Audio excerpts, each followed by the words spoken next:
Good morning. Hopefully everybody had a good Thanksgiving. Thanksgiving is one of my favorite holidays, mainly just for the food in itself. Around the Hanson household, doesn't take long to figure out that I'm a big pecan pie eater, and most of my brothers and I were big pumpkin pie fans. So when Thanksgiving comes around, man, it's just a great time. It's a good time of fellowship. And most of the time, we play a board game, we play a card game. Yesterday, me and Dad played a strategy game, and we haven't done that in a long time. So it's nice to kind of have that as far as that goes. But another one of my favorite things about Thanksgiving is it's time to sit down and kind of realize what we're thankful for the year. And sometimes it puts in the realization that, hey, the year's about to be over and I haven't accomplished what all of that I talked about New Year's, try to get that going. Also, for a lot of people, they realize Christmas is like a month away, and that gets a lot of people excited for that as well. But I think it's important not to just flash past Thanksgiving. I think it's important to sit down and kind of realize what we're actually thankful for in that moment. And I think sometimes, I know I was last year, sometimes we take things for granted that we are given every day by the good Lord above. For me, was hearing out of both ears, 100% out of both of my ears. Before the accident, I could, and then after the accident, I didn't have that ability. And that's something that I kind of just took for granted, that I would be able to hear out of both ears, that I would be able to, smile, 100% all the way. And I was very thankful for the Lord this year that I was able to at least do those things, or even have things of that nature as far as that goes. Having a car that drives down the road, I think sometimes we take that for granted. Kind of like Brother Robert said, I broke down earlier this week. It was my fault. I was driving an old 02 Dodge. And, those things burn oil, and I got busy and I didn't check the oil in it. I burned out the motor. So I did. I know it's a very common classical type of young adult mistake to make. But that's what happened. Broke outside of Jacksboro. I took off the oil cap, just white smoke coming completely out of it. And so I was like, yep, that's what happened. So I'm driving a little Chevy Impala now. So, it's a little step down, but, it is what it is. So, sometimes we take that for granted about a car that just works and drives down the road. We don't have any mechanical issues. And so we need to be thankful for those things. I think another thing sometimes we might take for granted is our family. I know they always seem like they're always there for us, and that's what they always tell us, but sometimes we take that for granted.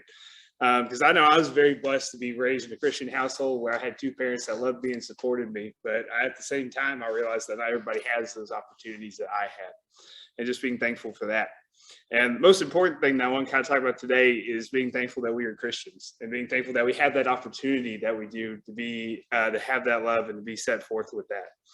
So I want to look and talk about today what it looks like to be thankful for Christ, to be thankful as a Christian.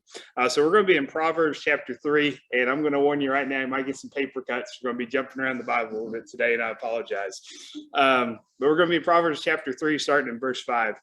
And Proverbs is always my go-to. If I'm looking just for some wisdom, or I'm looking for some guidance, or whatever situation that I have in life, if I'm just kind of looking for God's guidance, I go to Proverbs.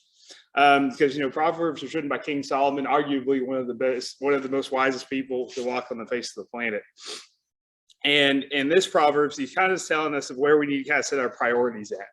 And I think that's where we need to kind of look at as far as Christ goes, where in order to start being thankful, we need to realize where our priorities sit. And one verse I want to start off with is James 1:17, where it says, every good gift and every perfect gift is from above and comes down from the Father, where there is no variation. So it's important to be thankful because God grants us everything. God grants us everything, every little gift, every little thing that we have to be blessed for. God gives us this. He kind of capitalizes it here in Proverbs 3, chapter 5. But it states, trust in the Lord with all your heart and lean not on your own understanding. In all your ways acknowledge him, and he shall direct your paths. Do not be wise in your own eyes. Fear the Lord and depart from evil. It will be your health to your flesh and strength to your bones. Honor the Lord with your possessions, and he will with your possessions, and with the first fruits of all your increase. So your barns will be fulfilled with plenty, and your vats will overflow with new wine. It goes on in verse 11, my son, do not despise the chastenings of the Lord, nor detest his correction. For whom the Lord he corrects, just as the father and son who he delights. So we kind of look at the first part of kind of these verses here in chapter 5, verses 8. Solomon kind of shows us what it means to be aligned in the right way. In verse 5, I think he sets a very good challenge for us where it says, trust in the Lord with all your heart and lean not on your own understanding. I think it's very hard to do in times and things of that nature. One thing that Dad and I were talking a lot about this Thanksgiving, because we had a lot of time to talk between Jacksboro and picking up the truck. We had a lot of time to kind of discuss and have some bonding time, is we were talking about how, we never really know what God's plan is. We're just along for the ride. But it's important for us to stay strapped into that ride, no matter what's going on. Because it's never wise to abandon ship or jump off the ship, even if it's not a situation that we find most enjoyable in. Because one thing I'm not a big fan of is roller coasters. I do not like roller coasters. Both of my brothers love them. They've tried to force me on them before, and I try, and I just can't do it. But it's easy to when we see those big rides or we see these big opportunities that we're like, no, I don't want that, because we don't think we're able to meet those qualifications or meet those capabilities. But God says, I've given you the tools. I give you these successes that I can make you to get up on those. And so it's just putting us in our trust, not leaning on our own understanding or leaning on what we think is right, but trusting in what God has. And that's really easy to say. It's really harder to do in those steps and through those practices. And then on in verse 6, it says, in your ways acknowledge him, and he shall direct your paths. And do not be wise in your own eyes. Fear the Lord and depart from evil. Do not be wise in your own eyes. I think, kind of depending on where you're at and you're walking your life, I think that kind of hits you right in between the eyes, about how we don't need to be wise in our own eyes, but not being wise what we think is best for us. But being wise what is best for what God has and what he has for it our way. And it shall be the health to your flesh and the strength to your bones. And Solomon is basically saying here, this is the foundation of what our life should be on and what our priorities should be as far as that goes. And 9 and 10, he says, and honor the Lord with your possessions and with your first fruits of all your increase. So your barns will be filled with plenty and your vats will overflow with new wine. So in this, it's saying we need to honor the Lord. And the best way to do that is to be thankful for what he gives us. We need to honor him in whatever possession comes our way. And I believe in the good, bad, and the ugly. So if God, and kind of jumping ahead here, but in verse 11 and 12, it says, do not despise the chastisings of the Lord or detest his corrections. So even in those times, we need to be honoring God. Even if we're not feeling that we're at our best, or even if we're not feeling that we're 100%, we still need to honor honor God in those times and those situations. Because I tell you, when I was driving through Jacksboro about 8 o'clock at night, my car broke down. I had to pull over on the side of the road. It was really hard to honor God in that situation. And so it's something that's really easy to say, but it's harder to do when we're going through life. But we need to be thankful even when we're facing these trials, as far as that goes. But sometimes we get distracted of what we really need to be thankful for. And that's where I want to look at in Luke chapter 18. Like I said, we're jumping a little bit, and I apologize. But one of my favorite gospels to read, which kind of just, lays out God's life story, is Luke. Because Luke was a doctor, and, I don't know how many doctors you have met, but they're very straightforward people. And what I really love about Luke is he's very straightforward when he shares the gospel with us, when he reads this, or even when he goes on in Acts, is he's very straightforward of how he shares stories. And I'm a very type of person. I like things to be black and white. I like to be straightforward. Because, as an ag teacher, that is my profession. It's a lot of people expect us to do livestock and ag mechanics and all this. And I'm not a big fan of livestock. I mean, I'll do it. I'll help support kids. But it usually boils down to somebody's opinion of what they think that animal should be, especially pigs. Sometimes a judge likes a lot of ham. Sometimes they like bacon on the pig. It just kind of depends. And so that's why I like ag mechanics better, because it's really hard. You can tell that's a good weld or a bad weld. There's really no in between on that. So I'm a very straightforward type of person. That's why I like Luke a lot. And so kind of the story we're talking about is the two people in the temple. One's a Pharisee and the other one's a tax collector. And so we're going to be in Luke chapter 18, verse 9. And it says, also he speaks to the parable to the trust themselves to those who are righteous and despise others. 2 men went up to the temple to pray, one a Pharisee and the other a tax collector. The Pharisee stood and prayed thus with himself, God, I thank you that I'm not like other men, extortionate, unjust, adulterous, or even as this tax collector. I fast twice a week and I give tithes for all that I possess. And goes on in verse 13, and the tax collector standing afar off would not so much as raise his eyes to the heaven, but beat his breast, saying, God, be merciful to me, a sinner. I tell you, this man went down to his house justified rather than the other. For everyone who exalts himself will be humbled, and he who humbles himself will be exalted. So I think Luke kind of says this kind of situation here. There's kind of some two people, especially back in that day, two types of Christians. And the Pharisees is, most of the time, those are the bad guys in the New Testament, as we kind of try to put them in. But they were just doing what they thought was right. But they thought they set themselves above on a higher standard, which we all know is not true. Everyone is the same in Christianity. But as you can see there, he thanked God. He said, God, I thank you that I am not like other men, extraordinary, unjust, adulterous, or even as this tax collector. And so I think sometimes we might get the wrong idea of what really we need to be thankful for. And sometimes we might be thankful that we're not like the other people. We're not like the Joneses across the street or anything like that. And I think that's where we kind of get this corrupt mindset of what thankfulness really is. I think we need to be thankful for what we have in our possession, not be thinking of what other people have or what other people don't have. We need to really kind of look at ourselves and realize what we are thankful for. I think if we really sit down, and we're kind of like this tax collector here, where he didn't even feel like he was humble enough to lift his eyes up into heaven, except he barely had enough words to say, just beat his chest, saying, God, be merciful to me, a sinner. And we really kind of put a magnifying glass on ourselves. That's probably where all of us in this room sit at, of where we need to be thankful of where we sit on this. And probably I'm the worst of all of them, but we need to be very merciful that God has blessed us this and gives us an opportunity of salvation through Jesus Christ, as far as that goes.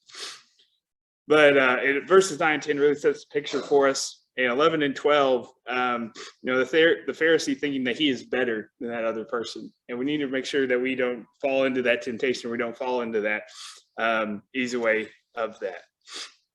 And the tax collector, he's very straightforward here. But Jesus lays out there in verse 14 of who the exalted one really is and who he's going to be when he humbles himself, as far as that goes. So, one thing I want to kind of challenge is, are we thinking in this right mindset of when we're being thankful, when we're kind of sitting down and when we're, evaluating ourselves, as far as that goes. And so I want to kind of finish up in Colossians, chapters 2, verses 6 and 7. In Colossians, it's a letter to the church in Colossus that Paul writes. And like I said, chapter 2, verses 6 and 7. And Colossians is another one of my go-tos that I go to a lot, or any of these books of Philippians or Ephesians, because it kind of puts in perspective of what kind of the standards are for Christianity and what Paul tries to call up these other churches to, as far as that goes. So in Colossians chapter 2, verse 6 and 7, it says, as you therefore have received Christ Jesus the Lord, so you walk in him, rooted and built up in him and have established the faith, if you have been taught, abounding to it with thanksgiving. So, all of us, or most of us, have raised up in this church, and we have a very solid Christian foundation. And so in verse 6, it says, as you therefore have received Christ Jesus the Lord, so you walk in him. So anywhere we're going, we should be walking with the Lord, kind of going back to there in Proverbs, make sure that we have those firm foundation. And then it goes on, verse 7, rooted up and built up in him and established in faith, as you have been taught, abounding in it with thanksgiving. And so Paul is saying that we need to be thanksgiving just because we have the opportunity to be rooted in that faith and be rooted in what Christ has given us. Because it's very easy to kind of fall apart or kind of get away from what just this basic foundations that we have to be thankful for. Even just here in the United States, it's kind of a luxury to have a car that we're able to drive around in. And, in other countries, they don't have that luxury, or only the very wealthy people in that country have that luxury. And so I think it's easy to get away or be easy to get into this limelight of where we're just thankful for, all these things that maybe not necessarily mean a lot. But I think it's important to go back and what we're thankful for and seeing that what God has given us. So I would challenge us to be in thanksgiving every day that God gives us a blessing, and that is every day. That we need to be thanksgiving in everything that we do when we wake up in the morning. Because it's easy to just be able, when we wake up in the morning, that we're able to see out of both eyes, that we're able to hear, taste, smell, that we're able to actually get out of bed and actually go to work and have a job that actually pays for us. Because it's easy to fall out of that mindset, but I think it's a very good opportunity. So I remember when I was in college, I would pray to God that I would just have an ag teaching job, that I just wanted a job somewhere that I could go ag teach anywhere. And he was very gracious and gave me that job. And I got in the car accident, and I was thinking, Lord, why on earth did you put me through this situation? I asked for this, and this is what and you gave it to me, but you're giving me all these hills that I got to go through. Looking back now, that gave me a lot of perspective. It gave me a lot of opportunity to prepare. And I know he's doing a lot more things through that situation than what I'm ever realizing. But it's hard to be thankful when we're going through those trials.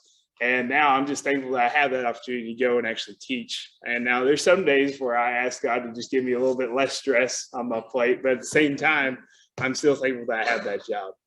And so, like I said, I would just leave us with trying to be, thankful every day, have that Thanksgiving every day in our lives, not just on the last Thursday in November. So if y'all bow with me real quick. Father, I come to you right now, and I just thank you for this wonderful day that you have blessed us with. I thank you for this week, Father, what it means to us about being able to sit back and being thankful, Father. And Father, I just thank you for this church. Thank you for what it does to this community. Thank you for what it does to the people that come here, Father, and just all the lives that have been touched through this church, Father. Father, I just thank you for all the people in this community of Bellevue, Father, and what they mean to me and just what they mean to the other surrounding communities. It sets an example of what good fellowship and good community looks like. Father, I ask now as we go throughout our lives, Father, that you would just challenge us to be thankful, Father, and just be able to realize where you are truly blessing us in those situations, Father, from the small details to the higher details, Father. And Father, I ask you just allow us to remember to honor you in those situations where we get success, and even honor you in those times where we're not feeling as successful, Father. But we just thank you for your love and your compassion you show us each and every day, Father, even though we do not deserve it. And we just thank you for your love, your uncompassionate love, Father. In Jesus' name we pray. Amen. Amen.